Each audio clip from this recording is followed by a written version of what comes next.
Amigos queridos, que alegria estarmos juntos nesta manhã, rogando a Jesus a sua bênção, seu amparo, aquecendo os nossos pensamentos, para que possamos refletir com segurança nas lições de cada dia que o Evangelho nos traz. E esse capítulo em especial, um dos maiores capítulos do Evangelho, que ele possa ser muito bem compreendido por cada um de nós, para que nós sintamos acolhidos no coração de nosso Mestre. Hoje vamos ler: se fosse um homem de bem, teria morrido. Ao falar de um homem mau que escapa de um perigo, frequentemente dizeis: se fosse um homem de bem, teria morrido. Pois bem, dizendo isso, estais com a verdade, porquanto efetivamente muitas vezes acontece que Deus concede a um espírito ainda jovem, no caminho do progresso, uma prova mais longa da que a um bom que receberá o benefício de uma prova tão curta quanto possível, como recompensa pelo seu mérito. Assim, pois, quando dizeis: se fosse um homem de bem, teria morrido, não tenhais dúvidas de que cometeis uma blasfêmia. Se morre um homem de bem e ao lado de sua casa mora um homem mau, vos apressais em dizer: seria bem melhor que fosse aquele. Estás completamente errado, porque aquele que parte acabou a sua tarefa e aquele que fica talvez não a tenha começado. Por que haveríeis de querer que o mal não tivesse tempo de terminá-la e que o bom continuasse preso à gleba terrestre? Que dirias de um prisioneiro que tivesse cumprido toda a sua sentença e que o mantivesse na prisão, enquanto que se daria liberdade àquele que não tem direito a ela? Sabeis, portanto, que a verdadeira liberdade é encontrada no momento em que são desfeitos laços corporais e que, enquanto estiveres na terra, estareis em cativeiro. Acostumai-vos a não reprovar o que não podeis compreender, e tende a certeza de que Deus é justo em todas as coisas. Muitas vezes, o que vos parece um mal é um bem. No entanto, vossas faculdades são tão restritas que o conjunto do grande todo não é percebido pelos vossos rudes sentidos. Esforçai-vos para sair pelo pensamento do vosso limitado mundo, e à medida que vos elevardes, a importância da vida material diminuirá para vós, porque ela vos parecerá como um incidente na duração infinita de vossa existência espiritual, a única existência verdadeira. Fénelon, Sens, 1861. Convido a todos a elevar o seu pensamento junto a Jesus, para que nesta manhã possamos formar um só pensamento, um só desejo, um só agradecimento. Que não nos falte, Jesus, a coragem, o bom senso, o amor e a caridade. Dai-nos, Senhor, a fé para que possamos prosseguir, para que possamos sentir quanto somos amparados pelo seu amor, que possamos confiar para prosseguir, compreender para aceitar, e que a sua infinita luz agasalhe todos aqueles que estão em dor, Jesus, fortalecendo-os na fé, na esperança de um mundo melhor, um mundo íntimo, que todos nós estamos sendo convidados a reconstruir. Que a misericórdia infinita do seu amor esteja ao lado daqueles que ora estão em dor, seja nos seus lares, nos hospitais, nas penitenciárias, nas ruas, onde houver a dor, que o irmão amigo possa lhe estar auxiliando-os. Que Deus nos fortaleça hoje e sempre. Amigos queridos, nós muitas vezes falamos as coisas sem muito compreender. E nós estamos falando aqui, se fosse um homem de bem, teria morrido. Primeiro, eu gostaria de perguntar a cada um: quem é o homem de bem? E quem é o homem ruim? Nós, às vezes, olhamos o outro só pelo seu comportamento e não pelas suas dores, pelas suas dificuldades. E quando falamos de um homem mau, nós podemos dizer que esse espírito que ainda não aprendeu o que já aprendemos, desde que nós possamos dizer que somos um pouco melhor nas nossas atitudes, nós podemos dizer que aquela pessoa que nós estamos desejando que devesse ele que fosse morrer, talvez Deus tenha um olhar diferente para ele. Estão nas inúmeras oportunidades que o Espírito possa despertar, acordar, porque é preciso que todos acordem, desperte, para que o mundo íntimo dele seja renovado. E quando nós falamos que aquele homem de bem, né, se fosse um homem de bem, teria morrido, nós perguntamos, por que que o homem, quando é bom, que vem cumpridor com seus deveres, por que que tem que ficar numa prisão? Porque o corpo é uma prisão. A reencarnação é uma oportunidade de reeducar e de educar os espíritos que temporariamente fizeram a sua programação reencarnatória. E Deus concede a todos nós, a cada espírito, uma oportunidade para que ele possa avançar. E muitas vezes acontece que Deus concede a um espírito jovem no caminho do progresso uma prova mais longa da que a um bom que receberá o benefício de uma prova tão curta quanto possível, como recompensa pelo seu mérito. Nós precisamos sair do nosso olhar para ver só o corpo, mas é preciso entender que todos nós somos um espírito milenar. Aqueles que às vezes nós achamos que é ruim, ele vem para acertar arestas e que ele não tinha necessidade de ficar aqui tanto tempo. Ou ele tem necessidade de ficar mais tempo, dependendo do grau de necessidade, dor e o grau de permissão que ele recebeu para estar aqui. O tempo não é contado por nós. O tempo não é contado pelo termômetro, pelo ponteiro do relógio.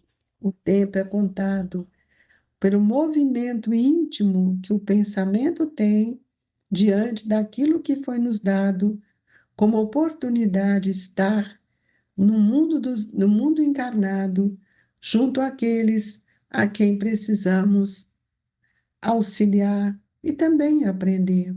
Aquele que nós falamos que é um homem mau, ele vem para aprender conosco. E se nós olhamos sempre como um homem mau, de que forma nós vamos auxiliá-lo? De que forma nós vamos ajudar a educação deste espírito? De que forma nós vamos estender as mãos para ele? E aí o Kardec nos mostra que se morre um homem de bem e ao lado de sua casa mora um homem mau, vós apressais em dizer, seria bem melhor que fosse aquele. Quem somos nós? Nós não sabemos quais são as necessidades de um irmão. Quem somos nós para julgar ou para apontar um tempo do espírito? E Kardec, então, pela mensagem de Sanson, de Fénelon, ele nos diz: estáis completamente errados. Sim, porque desconhecemos quem ele é. Qual é a programação reencarnatória? E ele, por que aquele que parte acabou a sua tarefa e aquele que fica talvez não tenha começado? E é por isso que nós precisamos trazer o Evangelho para todos, na palavra esclarecedora, amorosa, afetiva, para que os nossos exemplos possam mudar o olhar do espírito. Nem sempre fazemos isso, nós colocamos a crítica, o julgamento, os rótulos, antes de perceber Qual é a necessidade daquele irmão? O que ele veio fazer? Então, nós, quando olhamos dessa forma, nós vamos ver quanto estamos errados. Porque aquele que parte, ele é porque ele acabou o seu ele cumpriu com o seu planejamento. Ele venceu uma tarefa. E é a mesma coisa nós. Às vezes nós estamos todo dia falando, ai, estou tão cansado, queria tanto voltar para o mundo espiritual. Mas nós estamos aqui para aprender ainda. Quantas vezes a gente escuta das mães, fala assim, por que que quando o filho morre, o filho está doente, por que que não sou eu, por que que não fui eu, por que que não acontece comigo? Porque nós estamos para estender as mãos para o outro, aquele que está doente, aquele que está agonizando, que nós sabemos que, ou sentimos que ele vai desencarnar. Ele está cumprindo, resgatando um período. E gostaria de dizer-lhes que o tempo é um talento divino e que nós precisamos analisar esse talento para que ele seja útil em nossa vida. E muitas vezes nós não vemos assim. E aqui ele diz: por que havereis de querer que o mal não tivesse tempo de terminá-la e que o bom continuasse preso à gleba terrestre? É por ignorância nossa. Então ele diz: que direis de um prisioneiro que tivesse cumprida toda a sua sentença e que mantivesse na prisão, enquanto que se daria liberdade àquele que não tem direito a ela? Nós podemos ver isso, gente, quando nós encontramos pessoas que ficam presas, que não têm nada a ver, foram enganados, confundidos, equivocados, aqueles que o aprisionaram. Qual que é a razão dessa pessoa ficar ali? E qual é a razão daquele que vem para servir, para ajudar, em pouco tempo nos deixa seus exemplos? E nós queremos, olha, veja quanto ainda nós somos egoístas. Então, nós vamos ver que é preciso que a gente compreenda que a verdadeira liberdade ela é encontrada no momento em que são desfeitos laços corporais. E aí sim, aí é a verdadeira liberdade. Porque enquanto estamos presos com os liames ligados ao perispírito, estamos no corpo, nós estamos em prisão. A gente viu isso na passagem de Jesus com Lázaro, quando ele vai lá tirar Lázaro, todo mundo ficou assim impressionado, achando que ele estava ressuscitando. Não. Jesus foi buscar Lázaro porque ele não tinha desencarnado. Os laços fluídicos não tinham rompidos. Então, a lei ainda lhe permitia que ele pudesse ser recuperado e ainda corrigir as arestas, os enganos, os equívocos, de acordo com a sua necessidade diante da lei. Então, meus amigos, nós não estamos mais na hora de criar qualquer julgamento. Isso mostra nossa ignorância. E aí ele nos acostumai-vos a não reprovar o que não podeis compreender. E tende certeza de que Deus é justo em todas as coisas. Quem somos nós para julgar a atitude divina? Existem leis, e as leis é para todos nós. Se hoje nós não utilizamos bem o nosso tempo, amanhã teremos que vir, talvez até numa reencarnação curta, para aproveitar todo o tempo que nos foi dado e nós desperdiçamos. Então é preciso que a gente amplie as nossas faculdades, amplie os nossos olhos, nossa visão. Por isso que Jesus disse que nós precisaríamos ter olhos de ver e ouvidos de ouvir. E nem sempre a gente faz isso. Porque a gente ouve só o que a gente quer. A gente ouve aquilo que quer ouvir. E não ouvimos aquilo que nos convida a refletir. E aqui o Evangelho nos diz: esforçai-vos para sair pelo pensamento do vosso limitado mundo e, à medida que vos elevardes a importância da vida material, diminuirá para vós, porque ela vos parecerá como incidente na duração infinita da vossa existência espiritual, a única existência verdadeira. Portanto, irmãos, nós precisamos analisar melhor o que vemos fazer, o que estamos fazendo, e muitas vezes aqui estamos sem perceber a grandeza da vida, sem perceber a grandeza destes espíritos que vêm para nos ensinar. E às vezes essa pessoa que nós chamamos de mal, que ele às vezes é o instrumento para nossas mudanças. Então, aquele tempo que eu tenho, que parece-me que sou bom, eu me tornarei melhor. Se eu desenvolver a paciência, se tudo aquilo que foi programado eu conseguir fazer. Mas é assim, que aquele que acha que é ruim é que olha tudo aquilo do meu exemplo. E às vezes, quando estendemos as mãos, nós podemos contribuir com o bem-estar deste irmão. Por isso, irmãos, eu os convido a refletir bastante nesse capítulo, porque as nossas aflições muitas vezes são geradas pelos nossos sentimentos egóicos, pelo nosso orgulho e pelos julgamentos, ponderações que não são coerentes com as leis de Deus. E é isso que nos causa dor e muitas vezes ignoramos a oportunidade que Deus dá a todos nós e que Ele possa nos sustentar e nos amparar. Rogamos aos espíritos amigos nesta hora que possa nos transmitir o passe, que cada um faça suas rogativas, entrando em comunhão com estes espíritos amigos.